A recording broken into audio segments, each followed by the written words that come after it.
ఓం నమ శివాయ. మహాలక్ష్మీదేవ్యై నమః. సింహరాశి జాతకులారా, మీరు ఇప్పుడే వ్యాపార సామ్రాజ్యంలో తిరుగులేని చక్రవర్తులుగా ఉండాలని మీ కోరికను నెరవేర్చుకోవడానికి కోసం అనంతమైన పెట్టుబడులు పెడుతూ ఎంతో శ్రమిస్తూ ఎంతో కష్టపడి వ్యాపారాలను ప్రారంభించారు. అయినా అనుకుంటున్న ధనాదాయం రావట్లేదా? ఆర్థిక ఇబ్బందులతో ఏమైనా సతమతమవుతున్నారా? అయితే ఈ వీడియో మీకోసమని చెప్పి గమనించాలి. సింహరాశిలో ఏ నక్షత్రాలు వస్తాయనగా మఖా నక్షత్రంలోని 4 పాదాలు, పుబ్బా నక్షత్రంలోని 4 పాదాలు, ఉత్తరా నక్షత్రంలోని 1 పాదం కలిపితే సింహరాశి. రాశాధిపతి రవి భగవానుడు.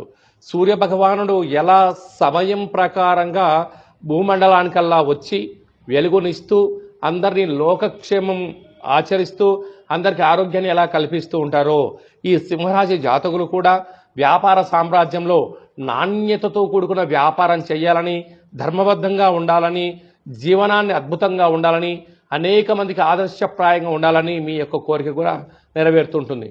కనుక ఈ వ్యాపార స్థలంలో మీరు కూర్చున్నప్పుడు డబ్బులు ఇచ్చిన వారికి కానీ తీసుకునే వారికి కత్తెరలాగా ఇవ్వడం, కత్తెరలాగా తీసుకోవడం కాకుండా డబ్బులు ఇచ్చిన తర్వాత లోపలోకి ఇలా కౌంట్ చేయగలిగినట్టయితే లక్ష్మీమాత మీకు వశీకరణ అవుతుంది. ఆ వచ్చే ధనాన్ని ఆ గల్లాపెట్టెలో నైరుతి మూలలో ఉంచండి.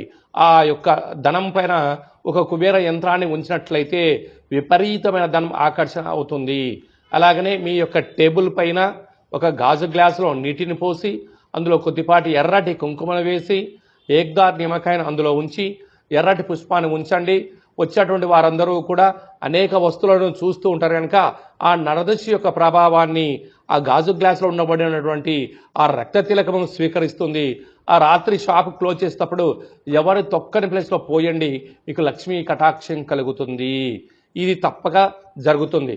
అలాగనే మీ యొక్క జాతకంలో వ్యాపారానికి సంబంధించినటువంటి ఏమైనా దోషాలు ఉన్నాయా అని తెలుసుకోవాలనుకుంటున్నారా? అయితే మీ యొక్క పేరు, పుట్టినటువంటి తేదీ, నెల, సంవత్సరం, పుట్టిన సమయం ఈ కింద నెంబర్కు వాట్సాప్ ద్వారా పంపించగలరు.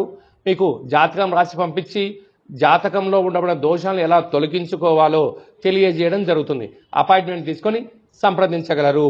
జయోస్తు.